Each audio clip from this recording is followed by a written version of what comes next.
Sumsel Reptil berdiri ini karena memang banyak masalah awal-awalnya. Terima kasih telah mengklik video ini. Jangan lupa like dan subscribe.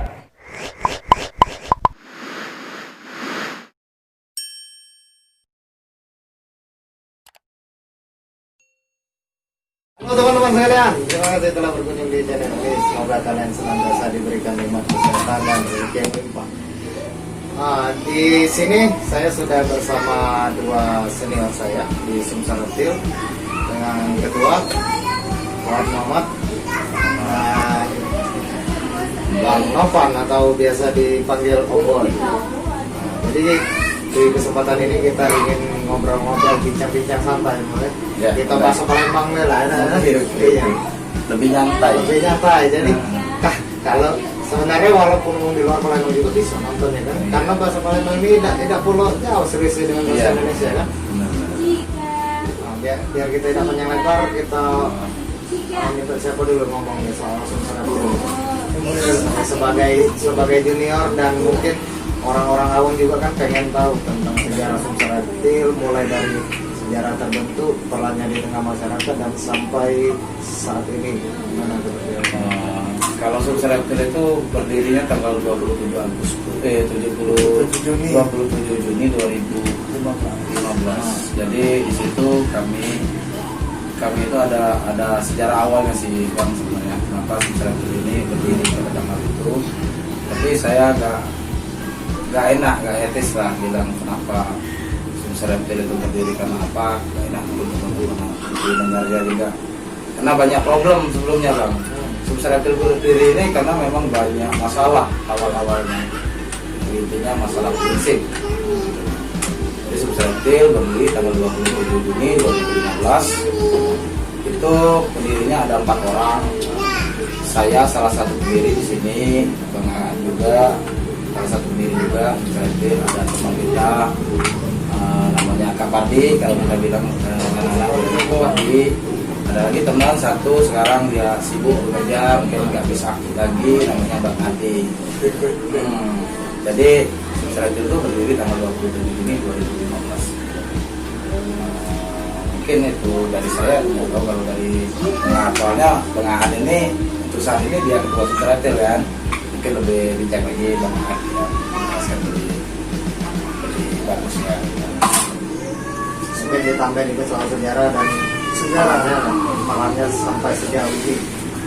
Sejarah itu sebenarnya sih awalnya kan kita ini bukan di dalam organisasi Sumsel Reptil, tapi sebelumnya kita pernah ikut di organisasi klub khusus reptil juga. Tapi pada masa itu kebetulan saya bergabung itu sekitar tahun 2013-an. Saya cukup lama juga di organisasi yang lama kan, sekitar 2 tahun. Di ujung masa 2015 itu ada konflik di suatu organisasi tersebut hingga terjadinya beda prinsip antara orang yang lama dan yang terbilang yang waktu itu yang ikut menghidupkan kembali roh komunitas itu tersebut. Jadi ada konflik yang gesekan-gesekan itu, jadi kami ada orang 4 pada waktu itu untuk memutuskan untuk membuat organisasi baru. Tapi tetap hubungan kami dengan yang lama itu tetap baik sih sebenarnya, cuman berbeda jalan dan tujuannya. Ya benar kata Novan tadi kan, kata Om Boy, ada orang 4 itu, yaitu ya termasuk saya sendiri, Om Boy, Kak Pardi dan Bang Ade. Kalau untuk yang baru-baru ini kan, yang anggota yang baru tergabung kan, balik lagi ke tujuannya itu menyatukan hobi. Nah, di hobi kita kan di reptil sangat jarang orang kalau lihat kita tuh agak aneh, karena hobi kita kan nggak umum kayak yang lainnya seperti hobi burung, hobi ayam hias kan. Kita kan hobi di hewan ular dan termasuk reptil yang lainnya juga. Tapi kan di pandangan masyarakat agak aneh. Dari situ berkumpul-kumpul, makin hari makin banyak anggota yang tergabung. Jadi terbentuklah sampai jadinya Sumsel Reptil sampai saat ini. Nah, di apa Sumsel Reptil sendiri kan punya apa visi dan misi, mungkin juga ada apa perannya di tengah masyarakat itu ya, mulai dari sosialisasi, edukasi, dan konservasi. Itu sejauh ini pelaksanaannya sendiri, praktek di lapangannya sendiri bisa dijelaskan mungkin dari sosialisasi, edukasi, sampai konservasi. Kalau Sumsel Reptil memang waktu itu kami mendirikan Sumsel Reptil ini memang ada kesepakatan antara kami berempat itu. Sumsel Reptil ini memiliki visi dan misi sosialisasi, edukasi, dan konservasi. Nah, di dalam visi dan misi itu kami juga kan ya bukan sekedar main-main di sini. Jadi kita akan ada pecinta reptil, kami ini ada panggilan hati untuk rescue. Tapi nggak masuk kategori ini ya Bang ya. Mungkin peran kami di masyarakat panggilan jiwa, panggilan hati kan. Jadi kami di Sumsel Reptil ini kita di Sumsel Reptil ini memiliki visi yang pertama sosialisasi. Sosialisasi itu tujuan kami agar masyarakat itu tahu tentang reptil, terutama khususnya ular Bang ya. Yang memang banyak dianggap masyarakat itu hewan yang sangat berbahaya. Intinya banyaklah orang beranggapan negatif tentang reptil, terutama ular. Ya visi dan misi ya balik lagi sosialisasi itu agar masyarakat itu tahu ular itu adalah tetangga manusia, hewan buas yang tinggal paling dekat kepada manusia, hanya ular. Nah di situ juga ular kan ada yang berbahaya, ada yang nggak berbahaya, ada juga yang memang mematikan. Nah di situ kita sosialisasi kepada masyarakat. Salah satu contoh mungkin kami kan setiap minggu sosialisasi di Kamangiwa. Nah kalau di sini Di Taman Kota ya. Taman Kota. Jadi Kamangiwa di Kota Palembang kita gathering di sana sekaligus sosialisasi kepada pengunjung-pengunjung di situ. Ini loh ular-ular yang berbahaya. Oh ini ular-ular yang nggak berbahaya. Oh ini juga ular-ular yang memang mematikan ya, sekaligus cara penanganan. Kalau memang seandainya ada kejadian, ada penanganan yang baik di mana. Itu sosialisasi.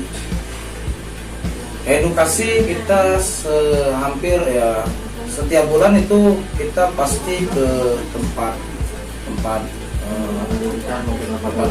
ya pendidikan, sekolah pokoknya tempat-tempat pendidikan lah. Di situ kita edukasi kepada peserta didik, ya bukan sekedar ular tapi seluruh reptil itu kan banyak.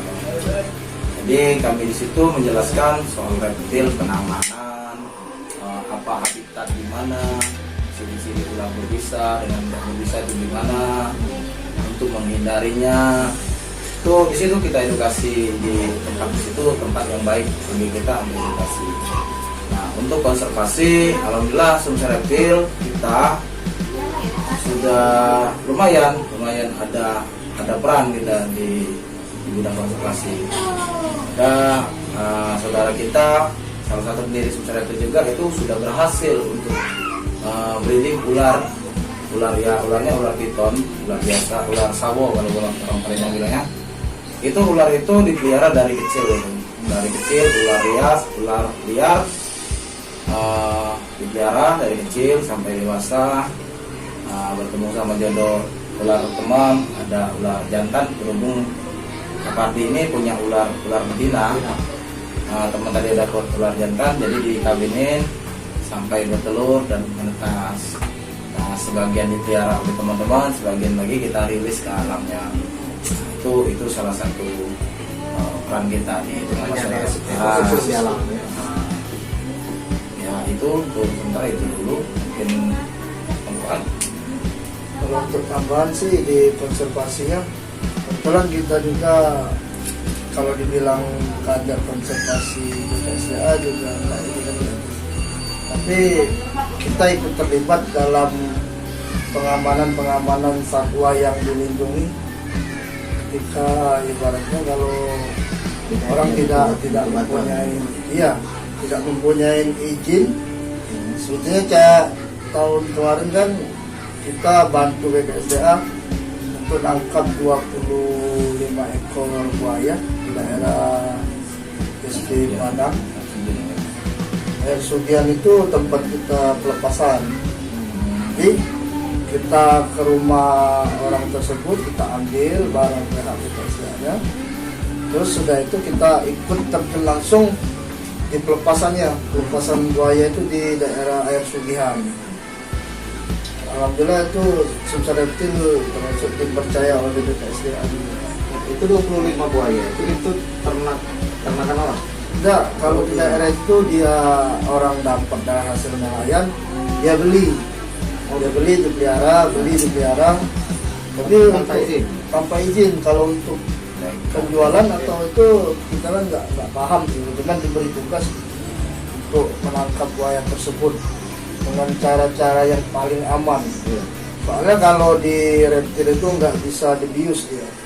Karena ada takaran bius itu dosisnya tuh nggak bisa ke reptil. Beda kalau hewan mamalia lain kayak harimau, macan atau gajah itu boleh dibius. Tapi kalau di reptil nggak bisa dibius. Boleh. Jadi kemarin itu memang dia itu kayak pengepul tapi nggak punya izin. Iya kayak gitu. Apalagi kan Crocodylus porosus atau buaya muara itu kan dilindungi undang-undang dan tidak boleh sembarangan kan. Walaupun boleh, ada yang boleh ngekip itu kan harus juga nggak sembarangan, harus ada izin. Iya, harus lengkap bang. Ya, semuanya tempat juga harus mumpuni, baru bisa dapat izin. Gitu. Nah jadi sejauh ini mungkin kalau misalnya di anggota kita kan, ya di anggota kita itu ada nggak misalnya kita kan mungkin ada yang mungkin ada spesialisasi nih, misal ular ini reptil berkaki. Nah kita sendiri mungkin ada yang mungkin nggak terlalu paham soal ular. Ada nggak pembinaan dari kita, misalnya kita misalnya si A misalnya dia mahir di biawak nih, tapi dia kurang di ular. Ada nggak kita ibaratnya memberi pengetahuan biar dia juga bisa dalam penanganan ular? Kalau teman-teman sih memang kalau di dalam organisasi itu melengkapi bang. Jadi ada kan kita kan reptil kan besar, nggak spesifik ular kan. Jadi ada yang pelihara iguana, ada yang pelihara salvator, ada lagi pelihara ular. Jadi memang ada spesifik kayak gitu. Kalau contohnya saya untuk saat ini mungkin lebih ke iguana. Kalau mencil itu bisnis itu beda. Jadi ya. Tapi kalau teman-teman mau hubungin mencil boleh. Di rumah susun kan bang. Blok 25. Nanti ada nomor WA-nya nanti. Iya, kayaknya tampil namanya. Jadi saya ini dulu pelihara ular bang. Dulu saya tahun 2015 memang awal-awal tergabung ini bentukan reptil. Untuk peliharaan saya itu pertama kali ular piton. Saya setelah terpiton sawo. Kalau lagi sawo. Jadi sudah banyak lah saya pelihara ular itu banyak sampai kurang 2 minggu. Nah, tapi berhubung tempat nggak memadai lagi, anak-anak saya juga ekstrim mainnya, nggak takut. Jadi saya punya ada keraguan karena memang hewan ular itu mereka memang tenang tapi tetap berbahaya. Nah, kita sebagai penjaga reptil tahu hal itu. Nggak bisa membaca. Kita tahu hal itu, jadi kita tahu apa yang memang batasan-batasan kita. Untuk saat ini saya fokusnya di iguana. Nah, untuk tadi pertanyaan Bang Sadam tadi bilangnya kalau spesifik, ya memang ada teman yang memang dia peliharanya hanya di salvator, nggak pelihara ular. Memang ular dianya tahu cuma dasar-dasarnya, nggak secara khusus enggak. Dia lebih khusus ke salvator tadi yang berkaki 4. Ada lagi yang fokusnya cuma di ular. Ditanya soal hewan yang berkaki 4, dia agak ngeblank gitu. Bukan nggak tahu sih, tapi memang dia fokusnya ke sana. Dia tahu tapi sekedar dasar-dasarnya itu bang. Memang kita di sini itu namanya itu kita saling melengkapi. Jadi mudah-mudahan kalau kita bersatu pasti kuat gitu. Gimana ini apa? Kalau ketua sendiri apa nih di rumah? Kalau ketuanya saya laki. Wah, Kalau banyak. soal penanganan ular, penanganan biawak, ya. Dia multi talenta, Dia bukan spesialisasi tapi merangkum. merangkum. Kalau kita beda. Iya, peliharannya dulu apa di rumah? Peliharaan di rumah tuh banyak kan. Kalau peliharaan sih kebanyakan ular. Tapi alhamdulillah ada iguana, ada kura-kura alligator yang CSD atau CSD. CSD itu kan dia common snapping turtle, dia termasuk tipe yang penyerang. Alligator itu termasuk hewan buas. Jadi karakter itu memang ganas. Sini ini paling pengen ceritain sih tadi sama Dian. Sumser reptil ini alhamdulillah sudah berjalan 5 tahun. Semakin tahun berganti semakin banyak talenta yang baru-baru ini kan pengen tahu reptil itu apa sih ini kan. Alhamdulillah Sumser reptil ini bisa mendidik anak-anak yang baru-baru dari cara pengenalan, dari berbisa sampai nggak berbisa itu kan. Tugas saya itu sebagai ketua sekarang mengubah. Pertama tuh tujuannya ke anggotanya dulu, lebih ke mungkin mudah-mudahan anggota yang lain nonton kan. Jadi kita suruh nonton ya. Nggak tahu. Jangan di skip ngomong. di Sumser reptil ini kan bukan tempatnya ibaratnya gaya-gayaan, karena pada zaman terdahulu itu kan di organisasi saya yang dulu paling anti bermain ular yang berbisa, karena pada masa itu mainnya sistem mob, cantik-cantik dipelihara, dipelajari motif. Tapi di Sumser reptil ini saya harus mewajibkan seluruh anggota itu paham, bisa semua dalam artian bukan harus memelihara ular yang venom, tapi mempelajari basic-basicnya, seperti kayak ketika ada orang awam bertanya ular ini berbisa atau tidak, ibaratnya itu harus tahu anggota itu jawabannya, oh ini tidak berbisa, aman.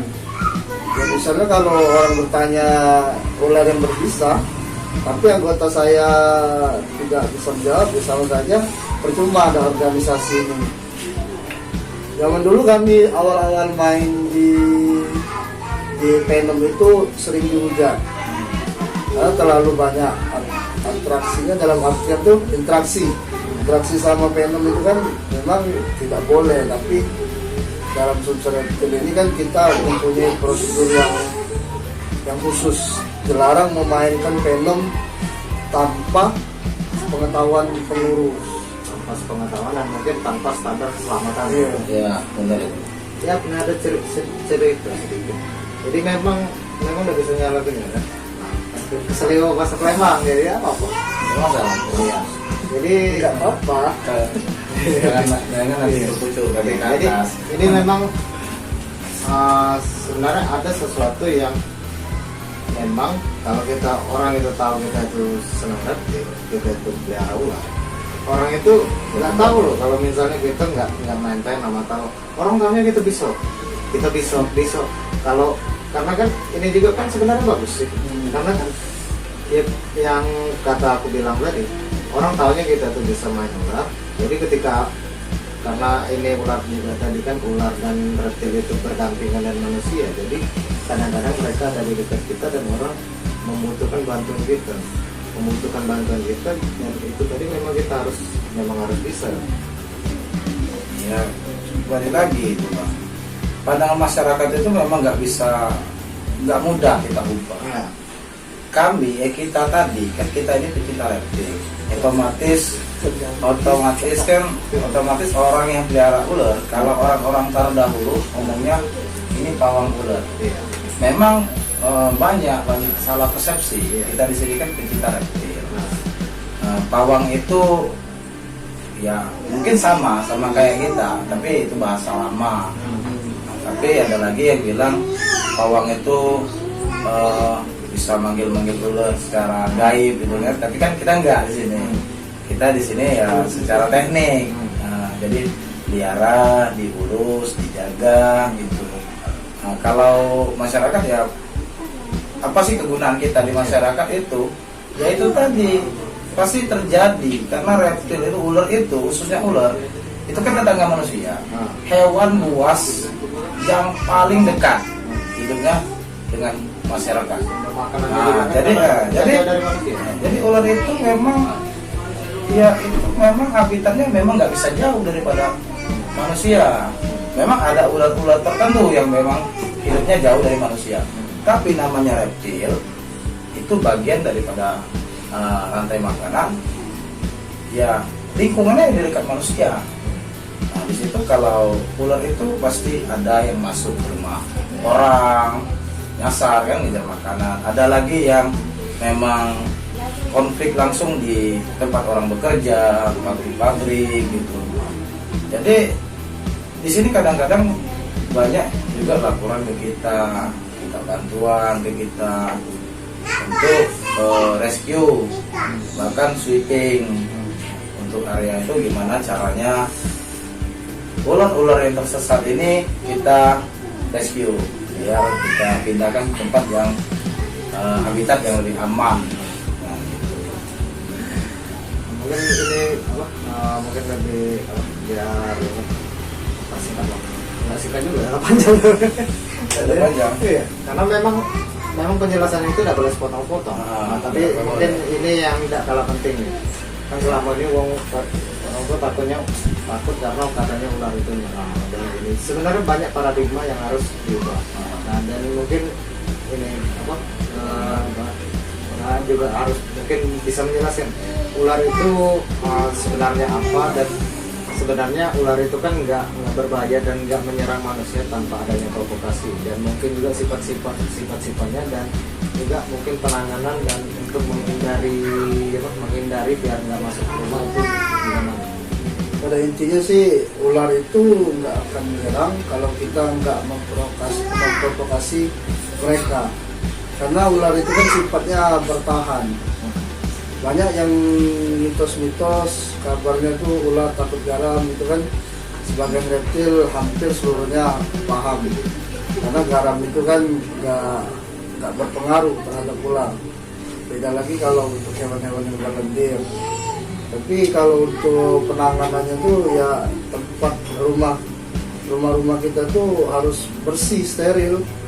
Gimana kalau mau ular masuk, kalau kita pelihara makanannya kayak tikus kan termasuk makannya, gitu, bersihin rumahnya, lubang-lubang ditutup gitu. Kalau misalnya ular masuk rumah, kalau memang bisa diamankan, jangan sampai dibunuh, karena hewan ini kan kita nggak tahu kedepannya bakal sulit ditemuin atau enggak, karena banyak hewan-hewan endemik di Indonesia ini hampir punah. Kita kan nggak mau anak cucu kita kan nggak taunya dapat di gambar, oh ini ular ini, tapi spesiesnya sudah hampir hilang karena sering dibunuh. Kalau memang takut, mending hubungin ke Sumsel-Reptil. Kebetulan kan kita ada panggilan hati tim rescue, jadi bisa telepon langsung, bisa masuk rumah. Ini untuk ular yang masuk rumah, bukan ular yang ada di lingkungan dalam hutan, disuruh tangkap, disuruh buru, itu enggak. Dia kalau masuk rumah, hubungin tim rescue. Mudah-mudahan segeranya kita langsung datang. Mungkin aku juga tampilin nomor handphonenya di sini. Kalau misal mau rescue langsung hubungin aja gitu. Nomor WA-nya. Alhamdulillah sudah berjalan sekitar 5 tahun ini kan banyak panggilan. Mungkin kitanya kurang expose. Berhubung sekarang ini kan zaman udah canggih, ada YouTube, ada Instagram, ada Facebook. Jadi biasanya kan itu kan kalau di Malaysia itu dia berlarinya ke Bumble. atau pemadam kebakaran. Karena di Malaysia itu lengkap, dia bisa pengendali satwa. Mungkin untuk di Indonesia baru di daerah Jawa. Kalau di Palembang ini kan belum, tapi ada daerah pemadam kebakaran yang di daerah Sako itu udah bisa dipanggil untuk jika ada ular masuk kan mereka diinginkan karena mereka juga berkomunikasi baik dengan Sumsayaptil. Jadi mereka termasuk sharing, mereka belajar, kami juga belajar dengan mereka, jadi saling melengkapi. Jadi ibaratnya saling berbagi ilmu. Mungkin pesan tadi sudah jelas, mungkin ada lagi nggak yang mau disampaikan atau Ya, mungkin pesan untuk yang nonton lah. Kami di sini sebenarnya itu berdiri karena kepedulian kami terhadap reptil.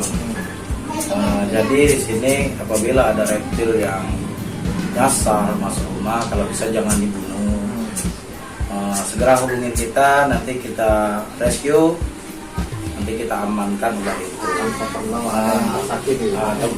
tanpa perlu ada yang tersakiti. Ular selamat, orang selamat. Jadi itu tadi kata Bang Aha tadi, kita jangan sampai anak cucu kita cuma lihat gambar. Kalau kita lihat gambar itu kan ya kasihan kita, banyak hewan-hewan yang sudah punah yang kita nggak bisa lihat, cuma lihat di gambar, cuma lihat di buku-buku sejarah. Nah, hal itu kalau bisa jangan. Nah, untuk yang lain lagi, khususnya ular itu tidak semuanya berbahaya. Ular itu banyak macamnya. Bisa dijelasin mungkin persentasenya? Kalau ular itu ada 348 spesies.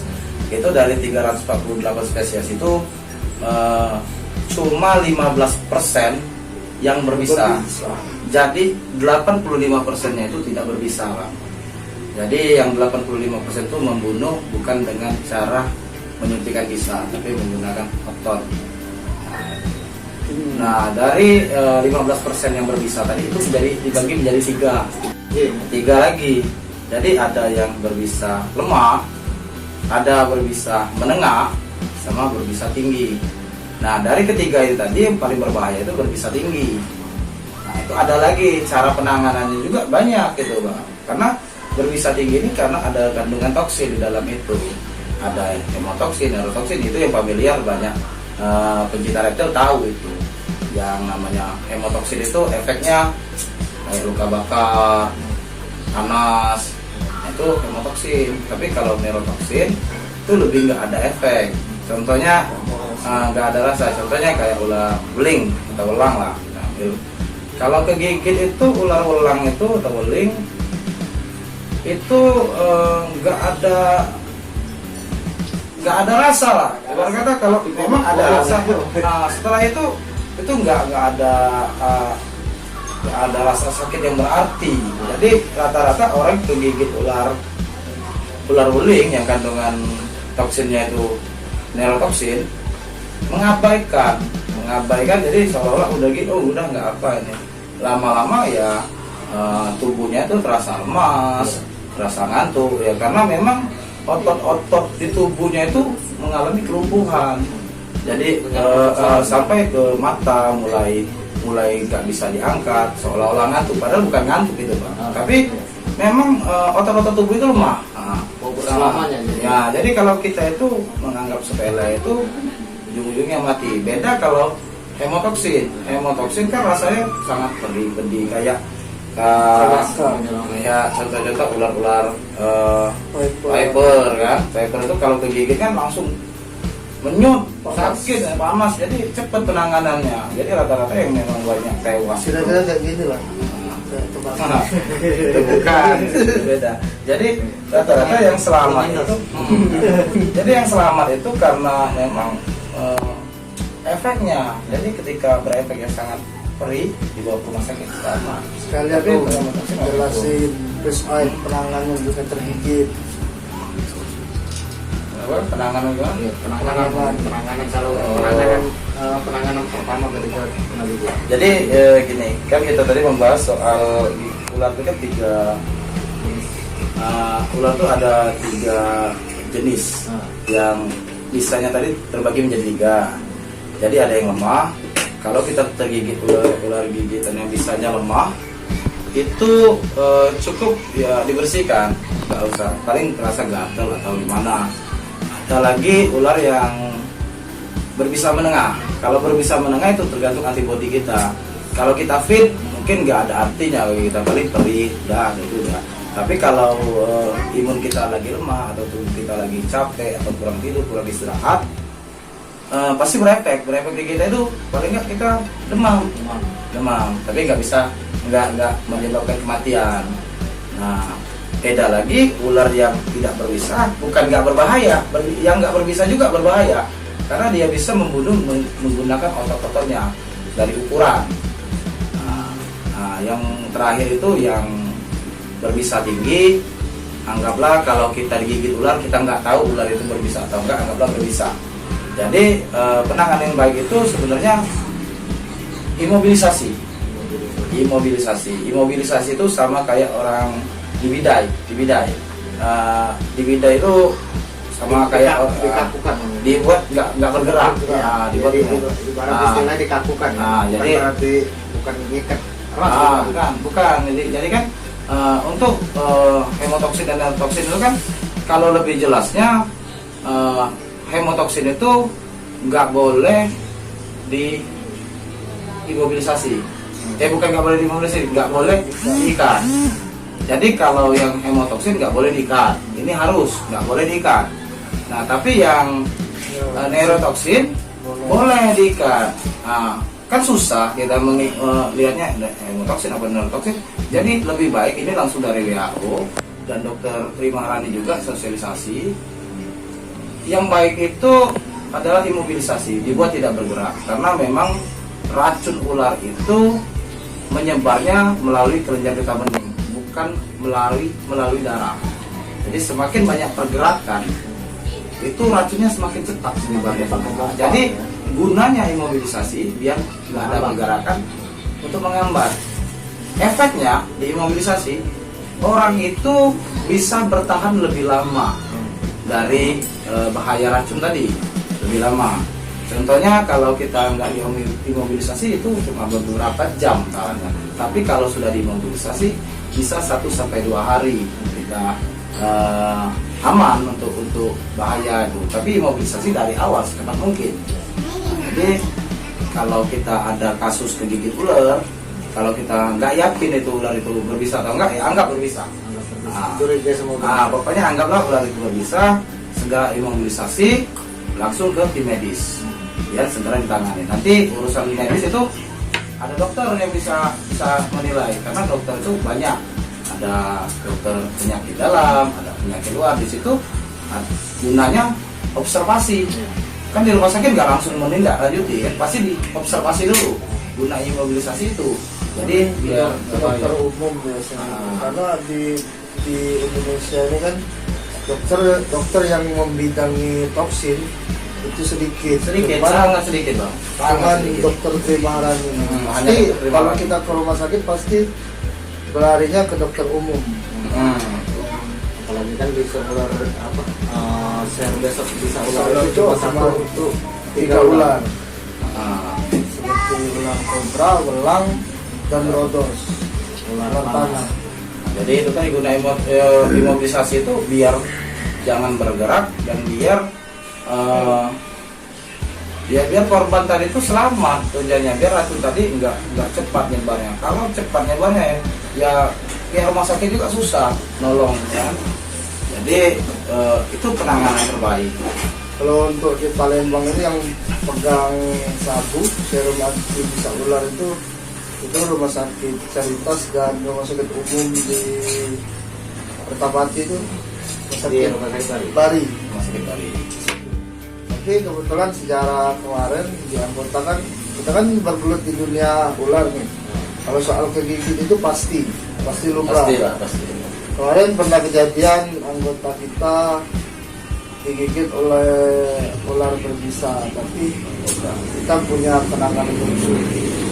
Jadi nggak dibawa ke dokter. Itu di luar medik ya. Iya. Ada orang tak perlu tahu kan. Belum tahu. Itu rahasia perusahaan yang kalau kita pecahkan nanti orang meniru. Iya. Nanti nggak boleh lah, kalau soal itu nggak usah kita bahas di sini. Kebetulan Ini sumbernya. beliau yang bisa ya. Cuman kalau Ya kita lebih menganjurkan ke rumah sakit lah. Tapi kalau memang ada teman-teman yakin percaya boleh lah ke kita nanti. kita bantu. Jadi catatan Dengan itu bantu. kecelakaan kerja, bukan Ah, bukan disengaja. Bukan disengaja. Ya namanya kita manusia pasti ada lemahnya. Nah gitu. Ya. Itu yang penting atau ada lagi yang ditambah? Kalau ditambah Nanti jadi masalah nih. Bilangnya tadi pengobatan non medis itu nanti jadi masalah. Nanti aku jelasin dikit ya. Sebenarnya pengobatan di Indonesia ada 3 macam untuk gigitan ular berbisa ini. Jadi teman-teman yang nonton harus tahu dulu tiga cara. Yang pertama itu secara magic. Ini warisan leluhur. Nggak bisa dijelaskan. Nah, ini nggak bisa dijelaskan dengan kata-kata. Karena ini memang sebagai manusia yang beriman kita harus wajib percaya ini. Karena ini keimanan. Nah, yang kedua, pengobatan konvensional, pengobatan lama ini. Ini pengobatan lama, apa yang ada di sekitar itu digunakan. Nah, itu pengobatan herbal. Sebelum adanya sabu atau bisa ular, rumah sakit mungkin cara pengobatan konvensional. Mungkin, tapi saya nggak tahu karena bukan bidang saya. Sini pengobatan konvensional itu dilakukan oleh orang-orang lama. Orang kegigit ular yang rumah sakitnya jauh, dia pengobatan dengan dukun kampung gitu lah. Nah, kalau rumah sakit ini yang paling sempurna, pengobatan paling sempurna. Karena itu sebelum obat itu diberi kepada korban pasien tadi itu sudah diteliti. Ini langsung WHO langsung ini. Iya, tapi ini kita kan bukan masalah saya berdebat kinerja dokter. Tapi kan di dokter spesialis toksin itu kan cuma satu. Ya, Kita nggak mungkin bisa. Apakah bisa sih dokter yang di Palembang ini mengobatin cara gigitan ular? Itu jadi tanya jawab. Karena hampir data dari WHO itu banyak kasus gigitan ular itu kan yang terdata kan hanya di rumah sakit. Nah, jadi kita ambil ini kalau pendapat saya ya, ambil tarik benang ulurnya berarti kinerja dokter di Indonesia ini kan belum sepenuhnya memenuhi kriteria cara penanganan gigitan ular. Kalau sampai datanya belum standar. Tapi kebetulan di Indonesia alhamdulillah di 2016 itu alhamdulillah ada Dokter Mahatrani. Tugas beliau itu sangat berat. Dia mengedukasi seluruh dokter-dokter yang ada di Indonesia ini. Jangan sampai kesalahan cara penanganannya. Pernah saya sharing sama perawat, tapi dia nggak mengerti tentang gigitan ular. Kami tanya, jika ada pasien digigit ular, jawabannya udah aneh, udah nyeleneh. Kayak diikat lah, disuntik anti bisa kan. Prosesnya kan nggak bisa langsung. Dia ada masa observasi dari pasca gigitan berapa jam, diukur pembengkakannya, dia sudah masuk ke fase sistemik. Nggak bisa langsung dokter yang nggak tahu apa-apa dikasih obat sabu langsung disuntikan, itu berakibat fatal. Itu sudah punya prosedur. Makanya Dokter Trimarani itu tugasnya sangat berat ya. Kami di sini juga, kita di sini juga ikut membantu Dokter Trimarani agar masyarakat juga kalau kegigit ular caranya gimana. Sebenarnya rumah sakit itu punya standar pengobatan. Biasanya dokter-dokter kan kalau dia sudah itu biasanya menghubungi Dokter Trimarani, biasanya kayak gitu. Karena datanya itu biasanya itu kecelakaan kerja, tapi rumah sakit besar biasanya itu yang Dokter Trimarani yang langsung memberi pengarahan kepada dokter yang menangani penyakit itu. Nah, di sini kita nggak mau membanding-bandingkan dong ya antara medis sama non medis, sebab medis ini memang berbeda dengan cara penanganan medis. Tapi sekali lagi saya tekankan di sini, pengobatan medis itu lebih sempurna dari pengobatan non medis. Pengobatan non medis itu bisa kita lakukan kalau penanganan cepat. Kalau penanganannya lambat, agak ribet. kalau rumah sakit kan ada namanya alat ventilator kalau nggak salah. Nah, ventilator itu kalau orang awam bilangnya itu obat penyambung nyawa. Jadi obat penyambung nyawa itu apa? Alat penyambung nyawa. Jadi untuk mengobati kalau orang gagal napas itu bisa digunakan. Ada lagi kalau jantungnya udah melemah, ada denyut jantung, banyak lah. Itu makanya medis lebih sempurna daripada medis. Medis itu bisa berlaku kalau memang penanganan cepat. Nah, gitu. Jadi gitu bang. Itu sepengetahuan saya karena saya di sini selaku pengobat non medis. Nah, jadi untuk teman-teman juga jangan beranggapan sepele, gigitan ular itu bahaya. Jadi kalau memang ada gigit ular harus ditangani secepat mungkin, jangan ada jeda lagi. Nah, itulah bang kalau soal ular. Jadi kalau ada yang kurang, Mungkin saya minta maaf dulu sama teman-teman, mungkin dari pembicaraan kita mungkin banyak jauh melenceng. Tapi itulah di Sumsel Reptil. Sumsel Reptil ini memang banyak yang pelihara penong. Kami sudah ada standar khusus lah, standar keselamatan kami sudah ada. Kami juga peliharanya bukan untuk dimain-mainkan gitu. Tapi tujuannya untuk edukasi lagi, biar kami lebih paham lagi. Yang namanya kecelakaan kerja itu pasti ada. Doakan kami jangan sampai ada kecelakaan kerja. Kalaupun memang seandainya terjadi kecelakaan kerja, penanganan kami sudah ada penanganan khusus dan mungkin agak susah kalau dijelaskan secara detail di sini. Tapi kalau mau silaturahmi boleh ke rumah. Kita welcome. Kita welcome. Pokoknya kalau mau sharing-sharing soal cara penanganan kita terima. Pokoknya kita berbagi ilmu, tujuan manfaatnya bagus agar ya ilmu ini bukan untuk kita tapi untuk semua, jadi bermanfaat. Jadi apa yang kita dengar jangan langsung percaya, karena kalau kita langsung percaya itu banyak oknum yang langsung memvonis. Katanya, oh ini bisa, ya kita jangan langsung percaya. Kembali lagi lihat ke belakang, tidak gimana kan? Makanya itu kita butuh sharing, butuh juga saran dari teman-teman gimana baiknya. Jangan sampai hidup ini takabur. Nah gitu. Ya mungkin itu Pak, kalau mau pembahasan sudah jauh lebar nih. Jadi kalau misalnya kalian masih ada yang kurang atau mau ditambah lagi, tulis di kolom komentar. Dan kalau kalian suka dengan channel ini, silakan subscribe, like, and share video ini. Oke, terima kasih.